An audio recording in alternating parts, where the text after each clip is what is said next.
देखिए अभी तक हमने क्या करा, हम लोगों ने कैश बुक पासबुक का डिफरेंस देखकर बीआरएस बना दिया, लेकिन एक्चुअल में ऐसा होता नहीं है। मतलब बीआरएस बनता है, लेकिन अगर हम कैश बुक और पासबुक को देख रहे हैं और हमें पता चल रहा है कुछ ऐसी मिस्टेक है, कुछ ऐसी ओमिशंस है जो हमने कैश बुक में नहीं लिखी। देखिए पासबुक तो हम नहीं बनाते हैं, पासबुक में कोई ओमिशन है, कोई एरर है, कोई मिस्टेक है, उसे तो हम ठीक नहीं कर सकते।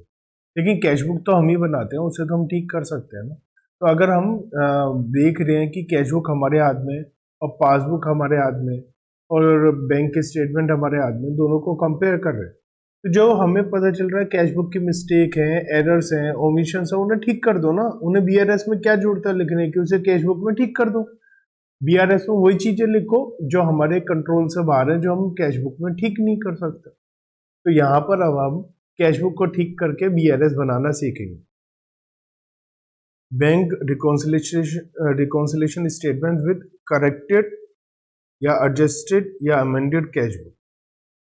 बैंक रिकॉन्सिलेशन स्टेटमेंट हम जनरली बनाते हैं, अभी तक हमने जो बनाया वो without correcting the cash book बनाया, अलग अलग जब भी महीने का बनाया। At the end of the year cash book should be corrected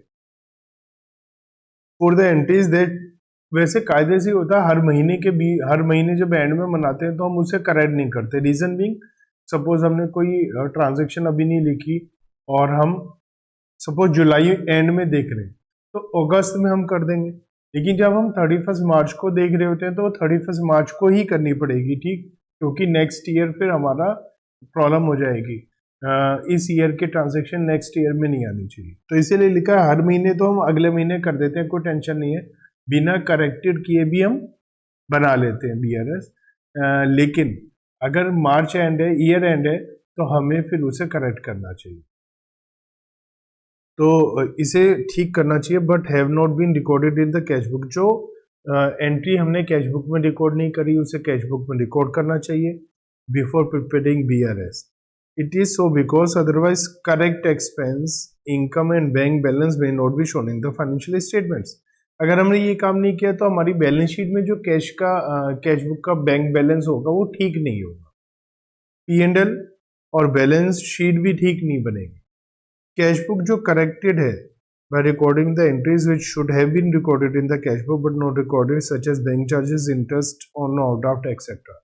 भी एक बैंक चार्जेस है, जब हमने कंपेयर किया तो हमें पता चला बैंक स्टेटमेंट से कंपेयर करने पे कि बैंक चार्जेस नहीं हमने अभी तक कैश बुक में लिखे। तो बैंक चार्जेस इस साल के एक्सपेंस है, पी&एल में आने चाहिए, तो कैश बुक में तो लिखने ही पड़ेंगे ना। तो bank reconciliation statement is prepared starting with corrected cash book balance, taking the following step। सबसे पहले क्या करें, आप कैश बुक को बनाएं और कैश बुक में ठीक करें। इसमें लिखा है जो amount omitted to have been recorded in the cash book, जो चीजें अभी तक हमने कैश बुक में लिखने से रह गई है उसे लिख दीजिए, जैसे बैंक चार्जेस, इंटरेस्ट चार्ज, जो भी dividend directly deposited, directly payment by bank, जो भी ट्रांजेक्शन कैश बुक में रिकॉर्डेड नहीं है उसे रिकॉर्ड कर दो। दूसरा, ये हमारी मिस्टेक नहीं थी, ये हमारी ओमिशन थी। मिस्टेक इसलिए नहीं थी, बैंक ने कुछ करा हमें पता ही नहीं अभी। उसके बाद बी पार्ट में रेक्टिफाई करो अगर कोई एरर है। सपोज हमने कोई चीज 2 बार लिख दी, एक बार लिखने से रह गई, ऐसा हमारे टोटलिंग मिस्टेक हो गई, ये सारी चीजें ठीक करो। तो चेक हमने इशू करा, रिकॉर्ड नहीं करा, कैश की बजाय डिस्काउंट कॉलम में लिख दिया, कैश कॉलम में लिख दिया बैंक की बजाय, मतलब ये एरर्स को ठीक करो। और इन सब करने के बाद में हमारा करेक्ट बैलेंस आ जाएगा, एडजस्टेड कैश बुक का अमेंडेड बैलेंस आ जाएगा। अब बीआरएस बनाओ इस अमेंडेड बैलेंस से। तो adjusted balance of cash book is taken as a starting point of BRS, और उसके बाद में अब हम बनाएंगे बीआरएस, और हमारा पहले की तरह बीआरएस बनेगा, लेकिन वो चीजों का बनेगा जो हमारी अब तक कैश बुक में ठीक नहीं हुई है। जो हमने कैश बुक में रिकॉर्ड कर दी, ठीक कर दिया, अब तो बीआरएस में आएगी नहीं, क्योंकि वो कैश बुक में भी आ चुकी है और पासबुक में। सपोज बैंक चार्जेस थे, पासबुक में थे, कैश बुक में नहीं थे, हमने कैश बुक में लिख दिए, अब तो दोनों में आ गए ना, अब बीआरएस में वो नहीं आएंगे। चलिए करते हैं हम एग्जाम्पल नंबर 7। एग्जाम्पल नंबर 7 में हमें बता रखा है कि debit balance in the bank column of cash book है 31 मार्च को 50,000। उसके बाद हमें 1 2 3 4 5 एडजस्टमेंट दे रखी है और लिखा है नेसेसरी एंट्रीज कैश बुक में बनाओ। जब भी ऐसा लिखा होगा इसका मतलब पहले कैश बुक अमेंडेड बनानी है हमें और फिर बीआरएस बनेगी। ठीक है, तो हम क्या करते हैं, पहले ठीक ठीक करके कैश बुक बनाते हैं जिसे हम अमेंडेड कैश बुक बोल देते हैं, अमेंडेड कैश बुक। और इसका डेबिट बैलेंस दिया हुआ टू बैलेंस रोट डाउन 50,000। इसमें दो ही चीजें आएंगी, इसमें दो टाइप की चीजें आएंगी, एक ओमिशन, ओमिशन मतलब जो अभी तक चीजें लिखने से भूल गए हैं हम, दूसरा एरर्स, एरर्स का रेक्टिफिकेशन, बस दो चीजें आएंगी।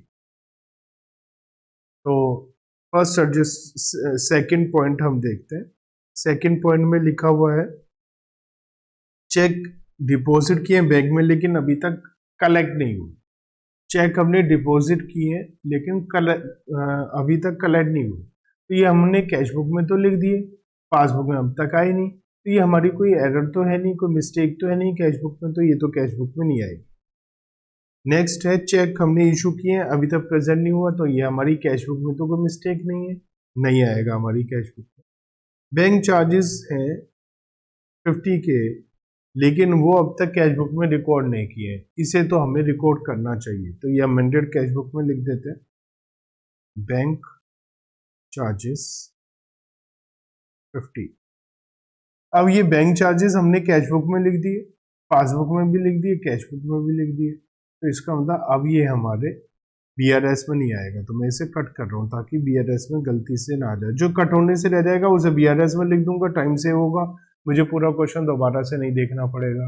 तो सेकंड पॉइंट बीआरएस में आ जाएगा, थर्ड पॉइंट बीआरएस में आ जाएगा, फोर्थ पॉइंट मैंने यहाँ लिख दिया तो बीआरएस में नहीं आएगा। ये रटना नहीं है कि यहाँ लिख दिया तो बीआरएस में नहीं आएगा, कुछ ऐसी एडजस्टमेंट होती है यहाँ लिखने के बाद भी बीआरएस में आएगी, वो भी हो सकता है। फिफ्थ पॉइंट, इंटरेस्ट 5,000 रुपीज का wrongly debited by the bank and also recorded in the cash book was reversed by it on 31st March। ये कह रहा है कि इंटरेस्ट 5,000 रुपए का गलती से बैंक ने डेबिट कर दिया था। डेबिट, बैंक का डेबिट मतलब पेमेंट साइड, मतलब बैंक ने हमसे इंटरेस्ट 5,000 रुपए का चार्ज कर लिया। भैया हमारा तो 50,000 का डेबिट बैलेंस है, तो हमारा तो पॉजिटिव बैलेंस है, ओवरड्राफ्ट थोड़ी ना, तो बैंक हमसे इंटरेस्ट चार्ज थोड़ी ना कर सकता। उन्होंने गलती से चार्ज कर दिया था, हमने भी कैश बुक में लिख दिया था, लेकिन बैंक ने उसको रिवर्स कर दिया 31 मार्च को, लेकिन हमने इसका मतलब अभी तक रिवर्स नहीं करा, तो हम भी इसे रिवर्स कर देते हैं। हमने पेमेंट में लिखा होगा तो अब हम डिपॉजिट में लिख देते हैं ताकि रिवर्स हो जाए। तो 5,000 रुपीज ये रेक्टिफिकेशन ऑफ एरर है to bank interest wrongly recorded, now rectified। अब हमने ठीक कर दिया, तो अब हमारे पासबुक से भी रिवर्स हो चुका है, कैश बुक से भी रिवर्स हो चुका है, बीआरएस में इसका कोई यूज नहीं है, तो मैंने यहां से इसको कट कर दिया, बीआरएस में अब नहीं आए। Interest on investment 3,000 was collected by the bank but not recorded in the cash book। ये तो गलती है, ओमिशन है हमारी, तो अब रिकॉर्ड कर लेते हैं। इंटरेस्ट हमने रिकॉर्ड नहीं करा तो अब लिख लेते हैं इंटरेस्ट ऑन इन्वेस्टमेंट, तो अब कैश बुक में भी आ गया, पासबुक में भी आ गया, तो अब मैं इसको कट कर देता हूं ताकि ये बीआरएस में ना आ जाए।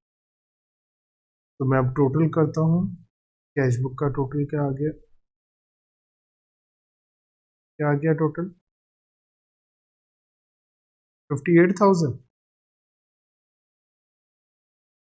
और balance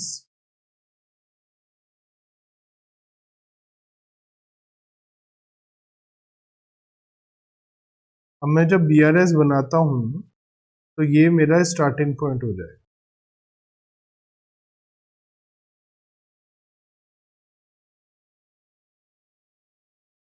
balance as per cash book या अमेंडेड कैश बुक लिख सकते हैं। 57,950 पॉजिटिव है क्योंकि डेबिट बैलेंस है।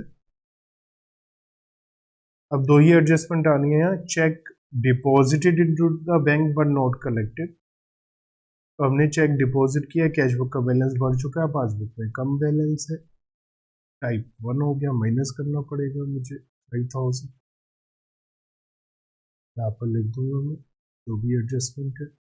और चेक इशू किए, कैश बुक का बैलेंस कम हो चुका है लेकिन पासबुक का बैलेंस अभी कम नहीं हुआ है, टाइप 2 है, ऐड कर दूंगा 10,000, टोटल 67,950, 5,000, तो ये आ जाएगा 62,950 बैलेंस एज पर पासबुक। तो ये मेरा आंसर हो जाएगा, बैलेंस एज पर पासबुक 62,950। बताइए कोई टेंशन है इसमें?